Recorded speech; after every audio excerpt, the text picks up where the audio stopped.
मेरे साथ बोलिए, भारत माता की। क्यों भाई, रत्नागिरी सिंधुदुर्ग वालों की आवाज को क्या हो गया है? ऐसी आवाज नहीं चलती है, शिवाजी महाराज की भूमि है भाई। मोदी जी को तीसरी बार प्रधानमंत्री बनाना है या नहीं बनाना है? जोर से बोलो, बनाना है या नहीं बनाना है? 400 पार कराना है या नहीं कराना है? अगर कराना है तो दोनों हाथ उठाइए, उठाइए दोनों हाथ, विजय के संकल्प की मुट्ठी बींचिए और प्रचंड आवाज से बोलिए,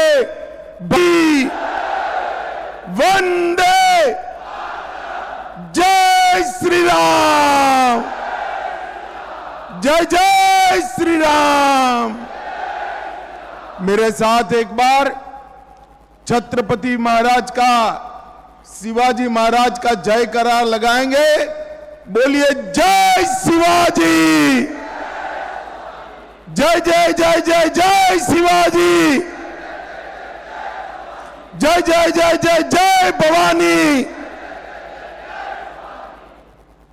आज इस विशाल सभा में यहां पर उपस्थित प्रदेश भारतीय जनता पार्टी के अध्यक्ष और मेरे मित्र सम्मान्य चंद्रशेखर बावनकुळे जी, श्री रविंद्र चौहान जी, श्री उदय सामंत जी, श्री दीपक केसरकर जी, श्री नितेश राणे जी, श्री शेखर निकम जी, श्रीमती चित्राताई वाघ जी, डॉक्टर नीलेश राणे, श्री किरण सामंत, श्री प्रमोद जठार जी, राजन तेली जी, बाल माने जी, सदानंद चौहान जी, शिल्पाताई पटवर्धन जी, और आज जिनको जिताने के लिए मैं यहां आया हूं, मोदी जी की मंत्रिमंडल के मेरे साथी श्रीमान नारायण राणे जी। राणे जी अगर आइए, राणे साहब आप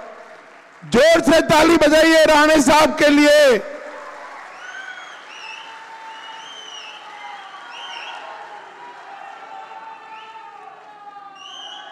और आज इस विशाल सभा में आए हुए प्यारे भाइयों, बहनों, माताओं और मेरे जिगर के टुकड़े जैसे युवा मित्रों, आप सभी को मेरा राम राम।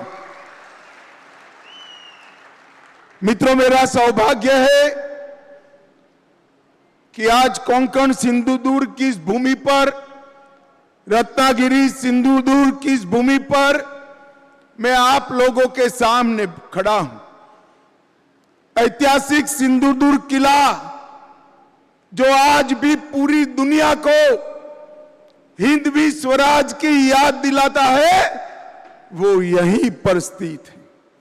यहीं पर से शिवाजी महाराज ने न केवल दिल्ली तक, दिल्ली से बाहर भी पूरे समंदर को हिंदुत्व की स्थापना के लिए वर्चस्व लाने का काम शिवाजी महाराज ने किया था। भाइयों बहनों, ये रत्नागिरी तिलक महाराज का भी जन्मभूमि है।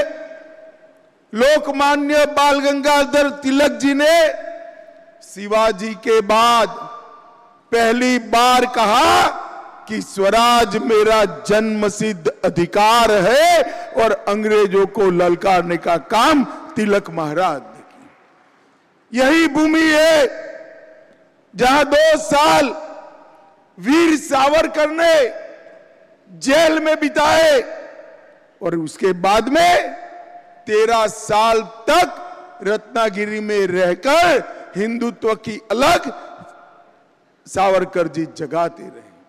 और यही भूमि है जहां 2 भारत रत्न बाहर आए हैं, श्री पीवी काणे और दोंडो केशव कर्वे जी। ये दोनों ने भारत में इस भूमि को बहुत सम्मान दिलाने का काम किया है। भाइयों बहनों, मैं आज रत्नागिरी सिंधुदुर्ग में आया हूं, तब मैं इतना कहना चाहता हूं कि आज क्या ये नकली सेना के अध्यक्ष उद्धव ठाकरे वीर सावरकर जी का नाम अपने भाषण में लेने का हिम्मत कर सकते हैं क्या? बोलिए, कर सकते हैं क्या? अगर सावरकर का नाम लेने से शर्म आती है तो काय की शिवसेना के अध्यक्ष उद्धव जी आप नकली शिवसेना चला रहे हो, असली शिवसेना एकनाथ शिंदे के साथ। भाई और बहनों, ये चुनाव जो है मोदी जी को तीसरी बार प्रधानमंत्री बनाने का चुनाव। श्रीमान राणे के सामने कमल के निशान पर आप बटन दबाएंगे और राणे जी को वोट दोगे, एक एक वोट मोदी जी को तीसरी बार प्रधानमंत्री बनाने का काम है। भाई और बहनों, मोदी जी को तीसरी बार प्रधानमंत्री बनाने का मत है, मतलब है देश को समृद्ध करना। मोदी जी 10 साल से मनमोहन सिंह 11वें नंबर पे हमारे अर्थतंत्र को छोड़कर गए थे, मोदी जी 5वें नंबर पर लाए। मैं आज एक मोदी गारंटी बताकर जाता हूं, आप तीसरी बार प्रधानमंत्री बना दो, भारत के अर्थतंत्र को संसार में तीसरे नंबर पर मिले। भाइयों बहनों, मोदी जी को प्रधानमंत्री बनाने का मतलब है देश को सुरक्षित बनाना। मुझे बताओ रत्नागिरी सिंधुदुर्ग वालों, ये कश्मीर जो है हमारा है या नहीं है? जोर से बोलो, है या नहीं है? कश्मीर हमारा है, मगर एक खड़गे साहब कहते हैं राजस्थान और महाराष्ट्र वालों का कश्मीर से क्या लेन देन? अरे खड़गे साहब, आप 80 पार की आयु पार कर गए, मगर रत्नागिरी सिंधुदुर्ग वाले को जान नहीं पाए। रत्नागिरी सिंधुदुर्ग का बच्चा बच्चा कश्मीर के लिए अपनी जान दे सकता है, जान दे सकता। भाई और बहनों, मुझे बताइए, कश्मीर से धारा 370 हटनी चाहिए थी या नहीं हटनी चाहिए थी? जोर से बोलिए, हटनी चाहिए थी या नहीं हटनी चाहिए थी? 70 साल से इस Sharad Pawar and company, Congress and company, जिनकी गोदी में उद्धव जी बैठे हैं, वो 70 साल से धारा 370 को एक अनाथ बच्चे की तरह गोद में बिठाकर खिलाते थे। आपने मोदी जी को दूसरी बार प्रधानमंत्री बनाया। 5 अगस्त 2019 को मोदी जी ने धारा 370 को समाप्त कर दिया और कश्मीर हमेशा के लिए भारत के साथ। उस वक्त मैं उद्धव जी को पूछना चाहता हूं, आप जिनके साथ मुख्यमंत्री बनने के लिए जिनकी चरण में पड़े, जिनके पैर में पड़े, वो कांग्रेस पार्टी और शरद पवार क्या कर रहे थे? वो कांग्रेस पार्टी और शरद पवार धारा 370 हटाने का विरोध कर रहे थे। भाई और बहनों, राहुल बाबा पार्लियामेंट में खड़े हुए और उन्होंने कहा 370 मत हटाइए। मैंने कहा क्यों ना हटाए? तो उन्होंने कहा कश्मीर में खून की नदियां बह जाएगी। अरे राहुल बाबा, 5 साल हो गए, खून की नदियां छोड़ो, किसी की कंकर चलाने की हिम्मत नहीं है, कंकर चलाने। ये नरेंद्र मोदी सरकार है। कश्मीर के अंदर लाल चौक पर जाना दुष्कर था, आज लाल चौक पर कृष्ण जन्माष्टमी का जुलूस आन बान और शान के साथ निकल रहा है। भाई और बहनों, मैं आज उद्धव जी को पूछना चाहता हूं, उद्धव जी, देश की जनता के सामने, बाला साहब के अनुयायियों के सामने स्पष्ट कर दो, आपको मुख्यमंत्री पद चाहिए या धारा 370 के संरक्षक कांग्रेस और एनसीपी? घुस जाते थे, बम धमाके करते थे, चले जाते थे, मौनी बाबा मनमोहन सिंह मौन लगाकर दिल्ली में बैठे रहे, क्योंकि उनकी वोट बैंक की उनको चिंता थी। वोट बैंक की उनकी वोट बैंक कौन है मालूम है ना आपको? मालूम है या नहीं है? कांग्रेस की वोट बैंक कौन है मालूम है या नहीं है? भाइयों बहनों, आपने मोदी जी को 14 में प्रधानमंत्री बनाया, उरी और पुलवामा में पाकिस्तान के आतंकवादियों ने हमला किया, 10 ही दिन में मोदी जी ने सर्जिकल स्ट्राइक, एयर स्ट्राइक कर पाकिस्तान के घर में घुसकर आतंकवादियों का सफाया करने का काम। अभी अभी छत्तीसगढ़ में भाजपा सरकार बनी, 29 नक्सलवादी मारे गए। ये कांग्रेस पार्टी कहती है ये फेक एनकाउंटर है। अरे शर्म करो राहुल बाबा, शर्म करो। जिस नक्सलियों ने सैकड़ों लोगों की जान ली, उनकी बचाव करते हो, और उद्धव जी वो राहुल बाबा के शरण में बैठे हैं। भाइयों और बहनों, मुझे बताओ, अयोध्या में राम मंदिर बनना चाहिए था या नहीं बनना चाहिए? अरे जोर से बोलो, बनना चाहिए था या नहीं बनना चाहिए था? कांग्रेस पार्टी, शरद पवार 70 साल तक राम मंदिर के प्रश्न को लटकाते रहे, अटकाते रहे, भटकाते रहे। मोदी जी को आपने दूसरी बार प्रधानमंत्री बनाया। मोदी जी ने एक 5 ही साल में केस भी जीता, भूमि पूजन भी किया, और 22 जनवरी को प्राण प्रतिष्ठा कर जय श्री राम कर दिया।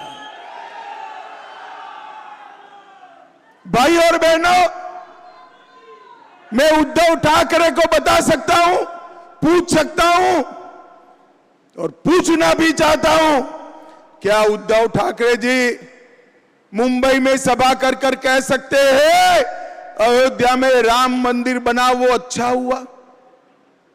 पूछ सकते हैं क्या?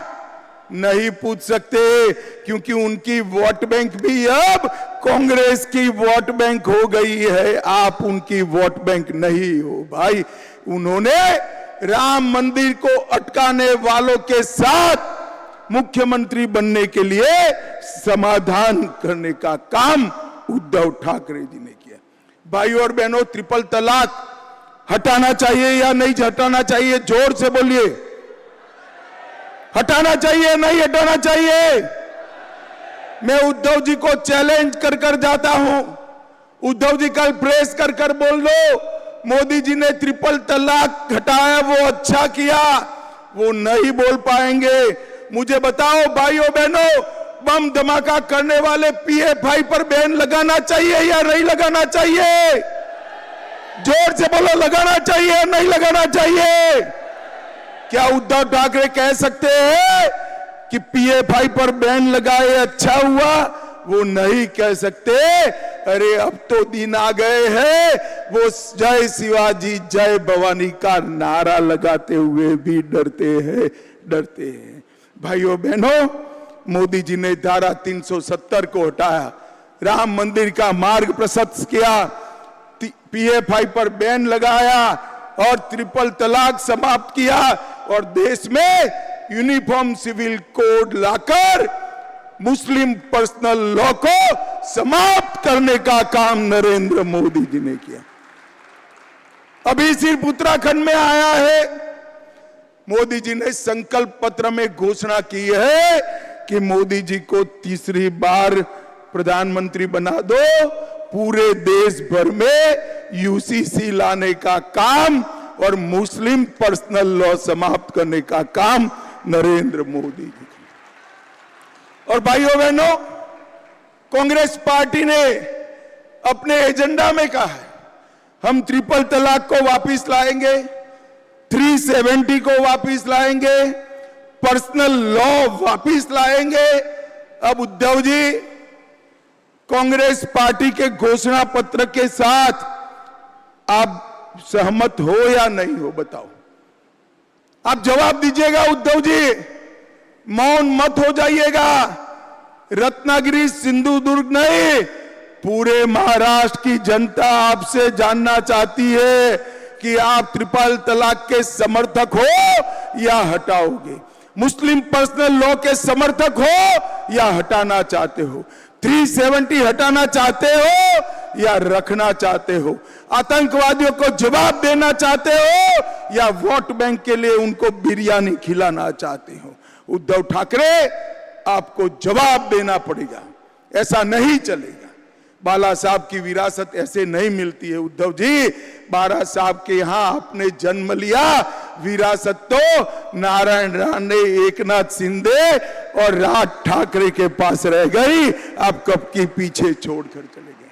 भाई और बहनों, ये महाराष्ट्र का चुनाव असली शिवसेना कौन है वो तय करने वाला चुनाव है। भाइयों बहनों, एक प्रकार से ये इंडी अलायंस जो है एक प्रकार से औरंगजेब फैन क्लब बन गई।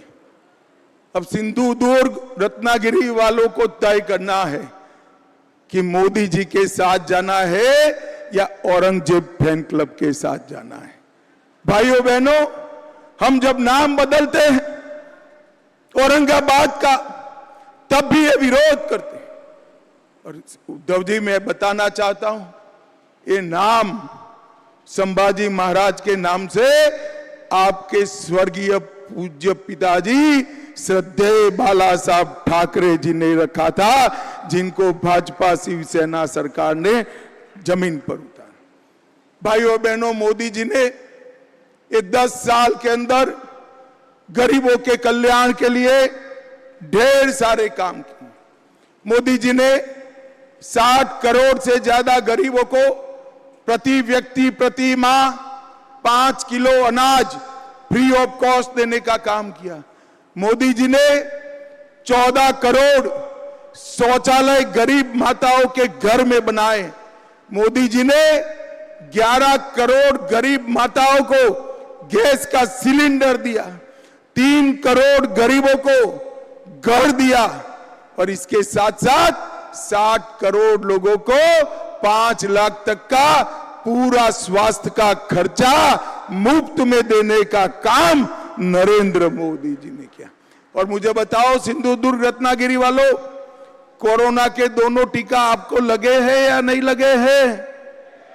हाथ ऊपर कर बताओ, लगे हैं या नहीं लगे हैं? किसी को 25 पैसा भी देना पड़ा है क्या? मोदी जी ने 130 करोड़ लोगों को कॉफी पिलाकर, मुफ्त में 2 टीके लगाकर देश को कोरोना से सुरक्षित करने का काम हमारे नेता नरेंद्र मोदी ने किया। और भाई और बहनों, उस वक्त राहुल बाबा क्या कहते थे? राहुल बाबा कहते थे टीका मत लगाइयो, ये मोदी टीका है। ये तो अच्छा है कि रत्नागिरी सिंधुदुर्ग वाले उनकी सुनते नहीं है, देश में कोई सुनता नहीं है। सबने जाकर टीका लगा दिया। जब उन्होंने देखा सारे लोग लगाए, एक दिन अंधेरे में बहन प्रियंका को लेकर वो भी चुपचाप टीका लगाकर आ गए। अरे राहुल बाबा, कोरोना जैसी महामारी में राजनीति करते हो, शर्म आनी चाहिए, शर्म आनी चाहिए। और उद्धव जी उस वक्त शरद पवार और राहुल के समर्थन से मुख्यमंत्री थे। कोरोना की खिचड़ी खाने का पाप उद्धव ठाकरे के साथियों ने किया है। मित्रों, कोरोना की खिचड़ी में गबन करने का, भ्रष्टाचार करने का काम इन्होंने किया है। मोदी जी ने कोंकण रेलवे का पूरा इलेक्ट्रिफिकेशन करने का काम किया। सिंधुदुर्ग जिले में हवाई उड़ान शुरू हो चुकी है। वंदे भारत ट्रेन कोंकण के लोगों को मिल चुकी है। 12 स्टेशन नए बनाने की शुरुआत हो चुकी है। एनडीए की सरकार ने काजू बोर्ड बनाकर काजू के खेती करने वाले किसानों के लिए एक बहुत बड़ा फैसला लिया है। और आपके जो आम है ना रत्नागिरी वालों, आपके आम के लिए भी अलग से आम का बोर्ड बनाने का काम भी बहुत जल्दी पूरा होने वाला है। 12,000 से ज्यादा घर सिर्फ रत्नागिरी में बनाए, 11 लाख किसानों को किसान सम्मान निधि दिया, सिंधुदुर्ग में 3 लाख परिवारों को आयुष्मान भारत का फायदा मिला, 84,000 घरों में नल से जल पहुंचा और उज्ज्वला योजना में 1,51,000 माताओं को गैस का सिलेंडर देने का काम नरेंद्र मोदी सरकार ने किया। और मित्रों, मैं मत्स्य पालन करने वाले भाइयों को भी कहना चाहता हूं, 121 करोड़ का प्रोजेक्ट रत्नागिरी डिस्ट्रिक्ट में फिशरीज हार्बर बनाकर अपने मछुआरा भाइयों के लिए बहुत बड़ा काम नरेंद्र मोदी सरकार ने, और 146 करोड़ की प्रोजेक्ट कॉस्ट के साथ सखरी नेट रत्नागिरी डिस्ट्रिक्ट में भी फिशरी हार्बर बन रहा है। भाइयों बहनों, फिश लैंडिंग सेंटर के लिए 51 करोड़ का प्रोजेक्ट 6 स्थानों पर नरेंद्र मोदी जी ने लाया। मैं आज राणे साहब के लिए एक बात बताना चाहता हूं। राणे साहब के मंत्रालय में, उनके नेतृत्व में, मोदी जी के मार्गदर्शन में विश्वकर्मा भाइयों के लिए 13,000 करोड़ का प्रोजेक्ट नरेंद्र मोदी जी ने चालू। मैं मेरे मत क्षेत्र की बात करता हूं, सुथार हो, लुहार हो, मछुआरा हो, सुनार हो, जूते बनाने वाला मोची हो, इस प्रकार के 20 काम करने वाली छोटी छोटी जातियों को ट्रेनिंग भी दिया, साधन भी दिए और 13,000 करोड़ का लोन विदाउट गारंटी दिया। विदाउट गारंटी नहीं दिया, उसका एक बड़ा आदमी गारंटर है। ये 13,000 करोड़ की लोन का गारंटर अपना प्रधानमंत्री नरेंद्र मोदी है। नरेंद्र मोदी, उसको कोई गारंटी नहीं लानी है, घर नहीं लिख कर देना है, एफडी नहीं गिरो करनी है। मोदी जी की आबरू पर उसको 13,000 करोड़ का लोन मिले। ये सारे गरीब विश्वकर्मा भाइयों, 20 जातियों के लोगों को लोन मिलेगा। एक पूरा काम का आयोजन हमारे नारायण राणे साहब ने किया है। जोर से ताली बजाओ नारायण राणे के लिए। भाई और बहनों, अब समय आ गया है देश को विकसित बनाने का। हमारा देश कब तक पीछे चलता रहेगा? आप मुझे बताओ, रत्नागिरी सिंधुदुर्ग वालों, ये देश दुनिया में 1 नंबर पर होना चाहिए या नहीं होना चाहिए? जोर से बोलो, होना चाहिए या नहीं होना चाहिए? क्या शरद पवार कर सकते हैं? जोर से बोलना, कर सकते हैं? ममता बनर्जी कर सकती है? उद्धव ठाकरे कर सकते हैं? स्टालिन कर सकते हैं? अरे राहुल बाबा कर सकते हैं क्या? अरे हंस क्यों पड़ते हो यार, वो भी एक नेता है। भाइयों, मैंने तो कई बार सोचता हूं, इसमें से प्रधानमंत्री का प्रत्याशी कौन है?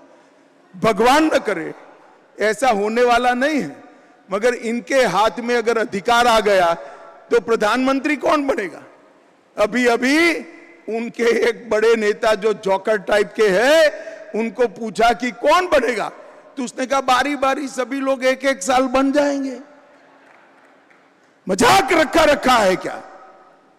इस तरह से देश नहीं चलते। इस देश ने अस्थिर सरकारों का दर्द भोगा है। मुझे बताइए भाइयों बहनों, ये बारी बारी प्रधानमंत्री बनाने वाली इंडी अलायंस आई और कोरोना जैसी महामारी हुई तो कौन देश संभालेगा? भारत के मतदाताओं को मालूम होना चाहिए कि पूर्ण बहुमत की सरकार चाहिए, एक मजबूत नेतृत्व चाहिए। 23 साल से शासन करने के बाद भी जिस पर 25 पैसे का आरोप नहीं है, ऐसा प्रामाणिक नरेंद्र मोदी चाहिए। 23 साल तक सीएम और प्रधानमंत्री रहने के बाद भी, 23 साल प्रधानमंत्री रहने के बाद भी एक दिन छुट्टी न ले, ऐसा प्रधानमंत्री नरेंद्र मोदी चाहिए। भाइयों, ये 12 लाख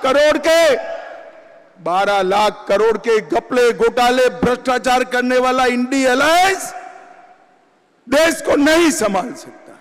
थोड़ी गर्मी बढ़ते ही थाईलैंड में छुट्टी मनाने जाने वाले राहुल गांधी देश को नहीं संभाल सकते। मित्रों, मैं आज आपको विश्वास के साथ कहने आया हूं, इस देश को नंबर 1 पर कोई ले जा सकते हैं तो मेरे और आपके नेता नरेंद्र मोदी ले जा सकते। भाइयों बहनों, महाराष्ट्र के विकास के लिए मोदी जी समर्पित। मैं आज शरद राव जी को पूछना चाहता हूं, शरद पवार साहब बताइए, आप 10 साल यूपीए में रसूखदार मंत्री थे, 10 साल में यूपीए ने महाराष्ट्र के लिए क्या किया? मेरा गला बैठ गया। मैं विदर्भ में भी पूछ कर आया, पुणे में भी पूछ कर आया, जवाब नहीं देते। मगर मैं तो बनिया हूं भाई, पाई पाई का हिसाब लेकर आया हूं। देना चाहिए नहीं देना चाहिए हिसाब? भाई जरा जोर से बोलो, देना चाहिए नहीं देना चाहिए? इन लोगों ने 10 साल में सिर्फ महाराष्ट्र को 1,91,000 करोड़ दिया था। कितना दिया था? 1,91,000 करोड़। मोदी जी ने ये 10 साल में 10,80,000 करोड़ रुपया देने का काम। ढेर सारे इंफ्रास्ट्रक्चर के प्रोजेक्ट मोदी जी ने महाराष्ट्र में दिए हैं। और मैं आपको बताना चाहता हूं, हमारे देवेंद्र फडणवीस ने इन्वेस्टमेंट में भारत में महाराष्ट्र को नंबर 1 बनाने का काम किया है। नंबर 1 बने। माताओं, भाइयों, बहनों, ये लोग देश का विकास नहीं कर सकते, महाराष्ट्र का विकास नहीं कर सकते, देश को सुरक्षित नहीं रख सकते, देश को एक नहीं रख सकते, देश की समस्याओं का समाधान नहीं कर सकते, हिंदुओं के सम्मान के लिए ये कुछ नहीं कर सकते। मैं आपको बताना चाहता हूं, मैं देश में जहां जहां जाता हूं, सभा होने के बाद सब कार्यकर्ता खड़े होते हैं, वो कहते हैं कि हमारे सांसद को मंत्री बनाना। भाई स्वाभाविक रूप से कहते हैं, मगर मोदी जी ने आपको तो बना बनाया मंत्री यहां पर भेज दिया है, रेडीमेड मंत्री दिया है। राणे साहब ने उद्धव जी की दादागिरी के सामने बड़ा संघर्ष किया है। मित्रों, संघर्ष किया है। और राणे साहब अब भारतीय जनता पार्टी में हैं। रत्नागिरी को बहुत बड़ा चेहरा भारतीय जनता पार्टी ने दिया है। मेरा आप सबसे करबद्ध निवेदन है, राणे साहब को उनके राजनीतिक कद के हिसाब से प्रचंड बहुमत से जिताने का काम करिए और मोदी जी के हाथ मजबूत करिए। मुझे बताओ भाइयों बहनों, कमल के निशान पर बटन दबाएंगे क्या? अरे जोर से बोलो, ऐसे क्या बोलते हो? बड़ी दूर से आया हूं मैं। बटन दबाएंगे कमल के निशान पर? नारायण राणे जी को जिताएंगे, 400 पार करेंगे, मोदी जी को तीसरी बार प्रधानमंत्री बनाएंगे। तो मेरे साथ दोनों हाथ उठाइए, उठाइए दोनों हाथ, विजय के संकल्प की मुट्ठी भींच कर बोलिए, जय श्री राम, जय जय श्री राम, वंदे वंदे। आप सभी का बहुत बहुत धन्यवाद, प्रणाम, नमस्कार। टाइम्स डिजिटलला लाईक करा, सबस्क्राईब करा, शेअर करा आणि बेल आयकॉन दाबायला विसरू नका। पाहत रहा टाइम्स डिजिटल।